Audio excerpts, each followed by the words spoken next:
please be seated? Well, good morning and welcome to the Rose Chapel here at Palmdale. We are gathered here together as the family and friends of Anthony Mackintosh, known affectionately and loved by all of you as Tony.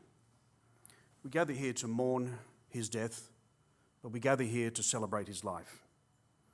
And we gather here to express our sense of loss and sadness at his death, but at the same time we gather here in thanksgiving for Tony's 73 years of life and love. And so in this, the wake of death, we gather in celebration of life, and we take this opportunity to acknowledge before each other as Tony's family and friends, his nearest and dearest, the time that we've enjoyed with him and the time that he has enjoyed with us. As we lay to rest his mortal body this day, we do so through this service of remembrance and the tribute that we will pay him through eulogy, through song, through prayer, and through our own personal remembrances. Occasions like this are fraught with mixed emotion, are they not? Sadness and tears alongside celebration and thanksgiving. And this juxtaposition is keenly felt by none other than Tony's nearest and dearest, his family. And I extend to you, Sally, to sons Charles and James, and your family, my sympathy and prayers at this time. We are confronted by death, which is an all too painful reality of life. And we're confronted by the inevitability that we, like Tony, must make the same journey that he makes at this time one day ourselves. And so today presents us with an opportunity not only to celebrate and give thanks for Tony's life and his achievements, but perhaps also to allow this opportunity to be an occasion for us to reflect on our own life and achievements as well. As we prepare to commend Tony to God's eternal keeping, we do so in a spirit of thanksgiving, mindful of the many and various ways that he has served his family, his community, and indeed society at large. The poet Robert Fulghum said, "I believe that imagination is stronger than knowledge. Myth is more potent than history. Dreams are more powerful than facts. Hope always triumphs over experience. Laughter is the cure for grief. Love is stronger than death." Love is stronger than death. Nothing can diminish your love for Tony, nor his love for you. Death does not have the final word on that aspect of life. And that is a way that we can be very grateful. Friends, we have a series of eulogies today for this service for Tony, the first of which is to be presented by Peter de Bern. Thank you, Peter.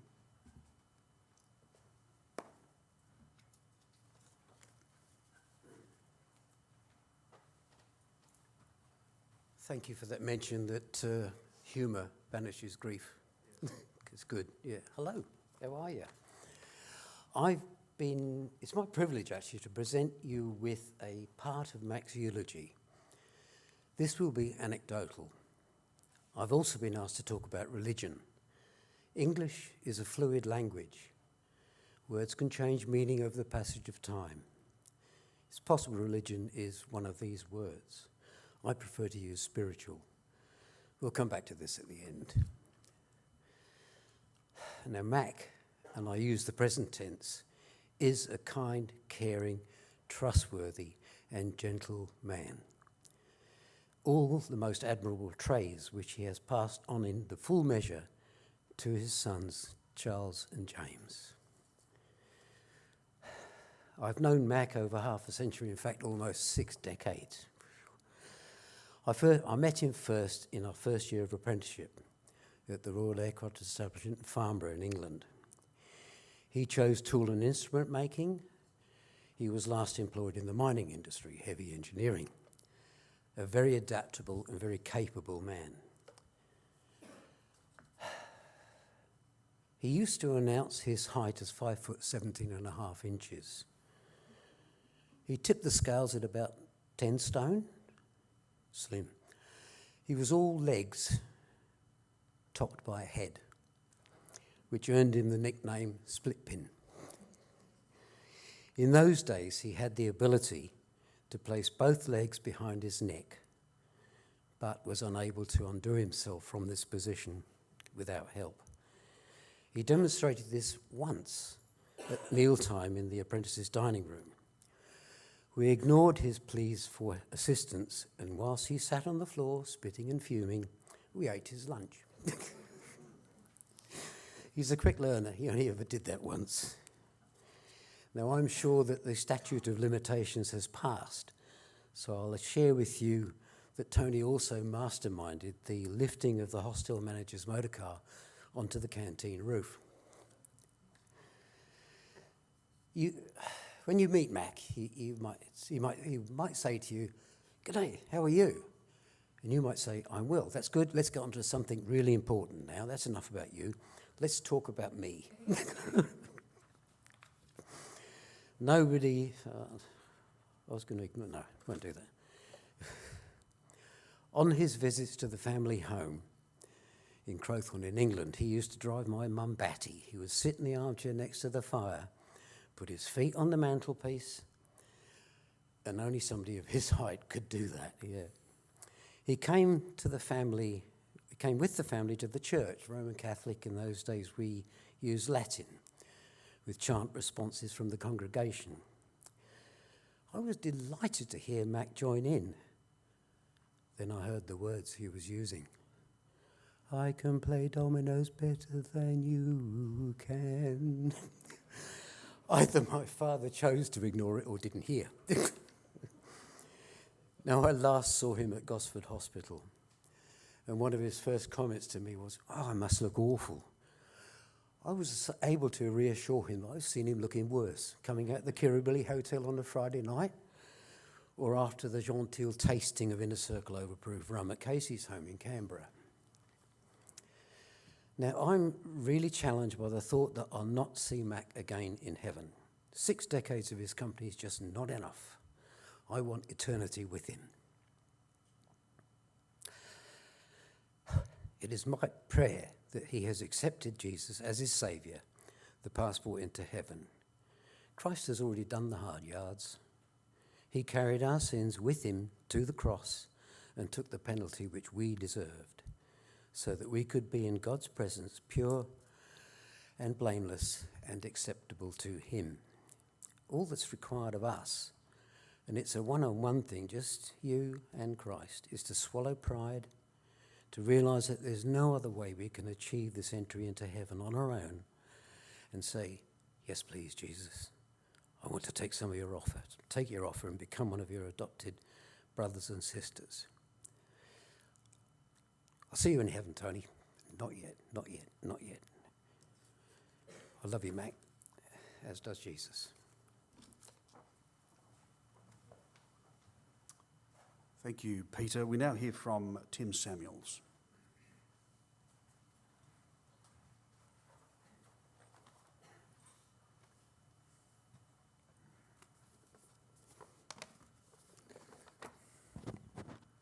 Well, good morning. My name is Tim, and I'm a friend of Tony Mackintosh. Unlike Peter, my friendship with Tony was only extended over the last 25 years. I've not had the privilege of knowing Tony in his early years. I've always referred to Tony as Tosh. I first met Tosh in 1991. At that time, I owned a news agency in Charmhaven. Tosh was a regular customer and called in each morning to pick up his paper, which was put aside for him. Tosh was working in the mines at that time. We would write Tony's name on the top of the paper, and as time progressed, we got to know each other. We had a bit of fun with his paper and also his name. What started off simply as Tosh progressed to Tony Tosh, Tosh Mac and Tony, and eventually ended up Tushman McToshik. Tosh took some delight in seeing how his name was presented. He'd have a laugh, but he gave me that "you are a complete idiot" expression as he left the shop. We visited each other's. We have visited several family gatherings, both at his place and at mine. And on one occasion, we attended an opening restaurant together with other friends. I've over the past 25 years had the opportunity of seeing his two boys, Charles and James, grow into men, both with undeniable traits Tony has instilled in them. Charles, being the older, was introduced to me as Charles, and I've always referred to him as Charles. James, on the other hand, being much younger, was introduced to me as Jimmy Jam. It might be noted that I no longer refer to James as Jimmy Jam. There was a significant lapse in our friendship when my wife and I moved away to another area to pursue other business interests. About 4 years ago, our friendship was resumed when I happened to bump into Tosh while shopping. I was agog at Tony's appearance. He was in the throes of battling his first bout of cancer. Nonetheless, Tosh always put on a brave face, and we delighted in each other's company, over a coffee, at Macca's of course, or the occasional beer and red wine. Tosh always insisted that this dreaded disease was not going to change his lifestyle. Such was the nature and his fighting spirit. Tosh delighted in relating his experience as a young man in the Merchant Navy, and he also tried to explain to me the fundamental workings of long-wall mining. I did my best to try and understand the intricacies of the industry, but quite frankly, I had little understanding of what he was talking about. I mean, how hard can it be to dig a hole and extract coal, even if the hole's 2 k's underground?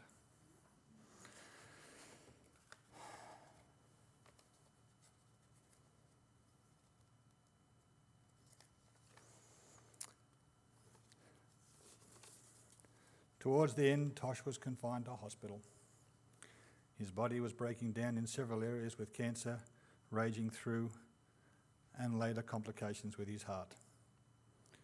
When visiting him at the hospital, I had to inquire as to whether he was in a surgical ward, coronary ward, ITC ward, or a cancer ward.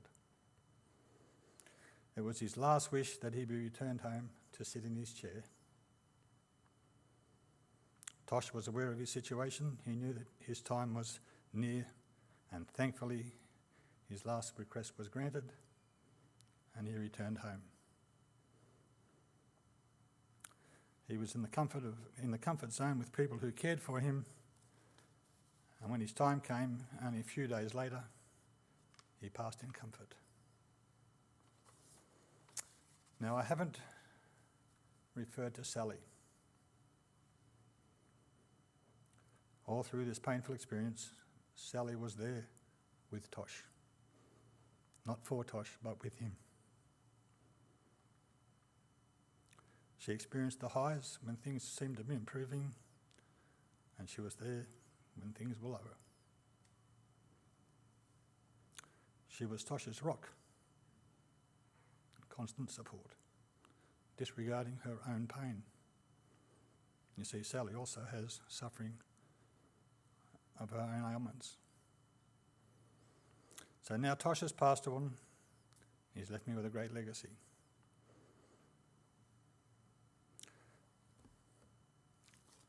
My name is Tim. I remain a friend of Tony.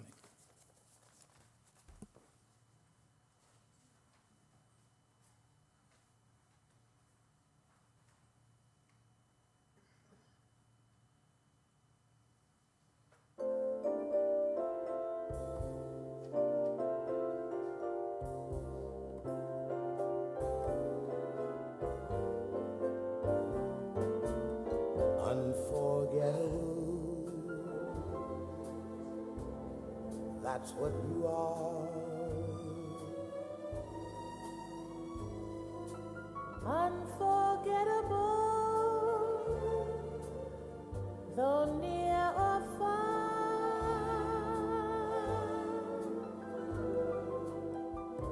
like a song of love that clings to me. How the thought of you does things to me. never before has someone been more unforgettable in every way, and forevermore. and forevermore. That's how you'll stay.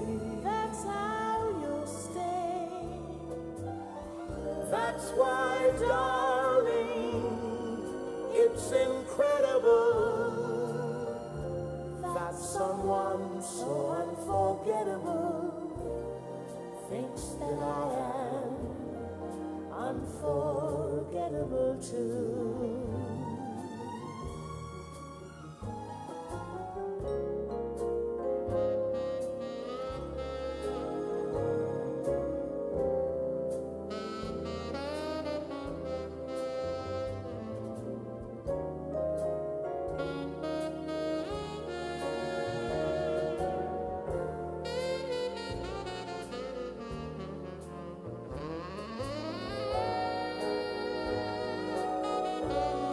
No, never before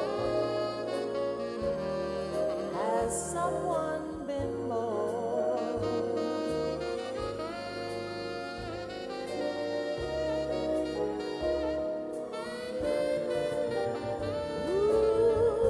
unforgettable Unforgettable in every way, in every way, and forevermore. and forevermore. That's how you'll stay. That's how you'll stay. That's why, darling, it's incredible that someone so unforgettable thinks that I am unforgettable too.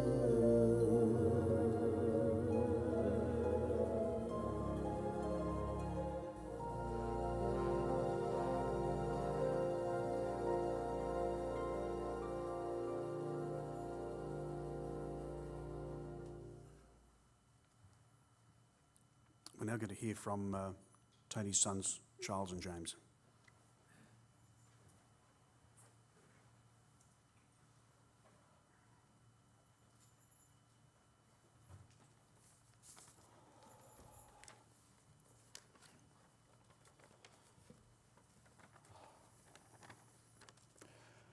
A week ago today, the world lost a great man, Tony Mackintosh, or Mac to his friends.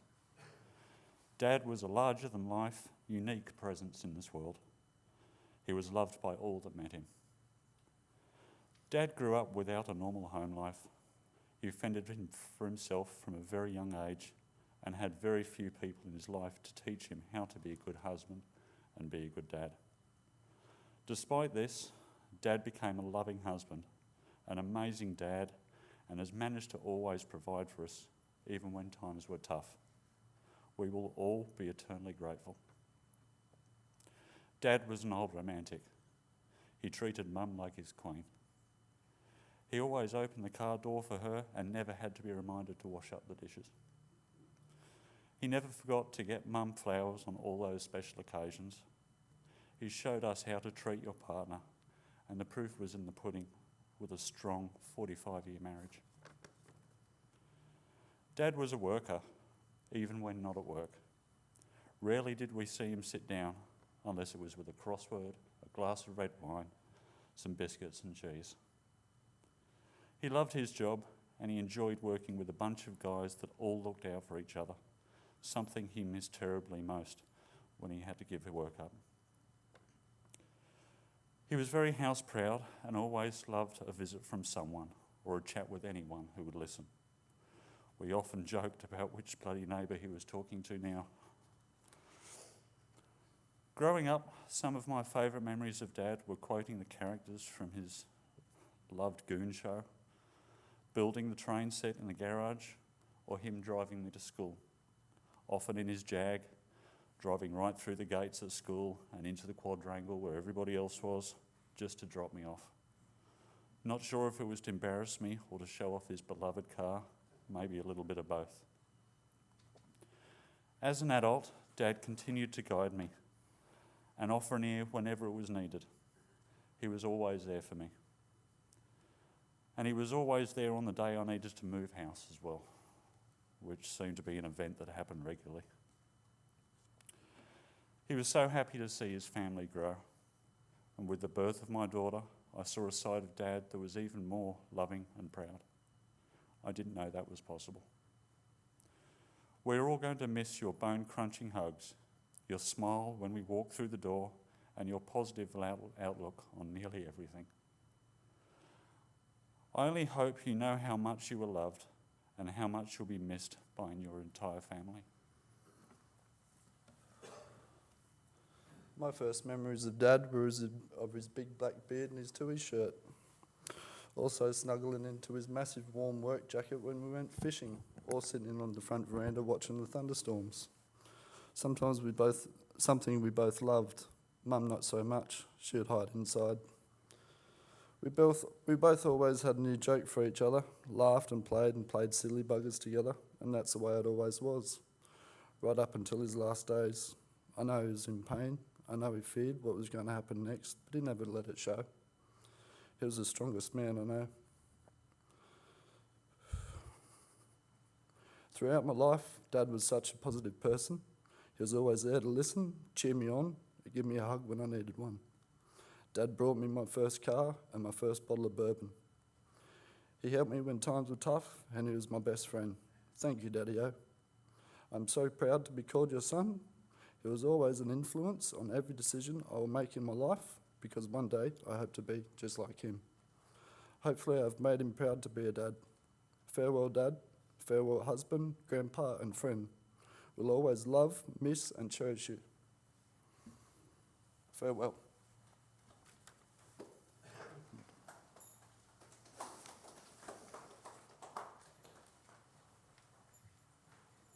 Thank you, Charles and James. A final tribute which I'm going to read out on behalf of Laurie Byrne. My tribute to Tony Mackintosh, Mac. I first got to know Mac through our mutual friend Peter de Byrne, who I had known since school days. They were into crashing and repairing motorbikes and cars, chasing girls, drinking beer, and all the usual fun things that teenagers do. Mac was always an outstanding character in many ways, not just because he was tall, but because he had so much energy and zest for life and had an infectious way of getting us all into and out of so much trouble. He had a magnetic personality and sense of humour that could make him the centre of attention anywhere. With that big booming voice and wicked sense of the ridiculous that created so many masterful pranks. When I left home in my early 20s, I moved into an old shared cottage with Mac and some other boys and girls. It had been a pub in the 18th and 19th century called the Old Crown and had a huge iron stove in the kitchen for cooking and heating and an outside toilet in the garden in the back of the coal shed. What a magical couple of years that was on first leaving home. We had one particular party that Mac mainly organised that went on for 2 days and was gatecrashed by members of the rock group The Who. This was in about 1965 when they were described in the local newspaper as an up-and-coming band that played locally and had just released their first record that was doing well in the charts. They were sharing another cottage just a half mile away in Hurst, near Reading, in England. I remember many other great times with the gang and Mac, and when he and Sally were married, I had the honour of being the best man, and still have the photos. And when they left for Australia, it was England's loss and Australia's gain. It was great to catch up in the 90s when he and Sally put me and my wife up for a visit and met their boys. And I had always hoped to meet up again. It is sad that we all have to move on eventually, but real friendships last forever. Time and distance make no difference to that. Mac always had been a real friend, a good friend. Goodbye, Mac. Goodbye, good friend. From Laurie Byrne.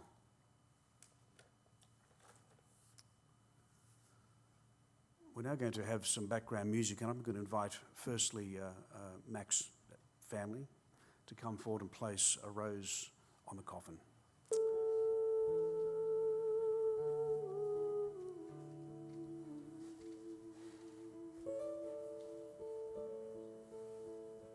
You remember me when the west wind moves among the fields of barley. You can tell the sun in his jealous sky when we walked in fields of gold. So she took her love for to gaze a while among the fields of barley. In his arms she fell as her hair came down among the fields of gold. Will you stay with me? Will you be my love among the fields of barley? And you can tell the sun in his jealous sky when we walked in fields of gold.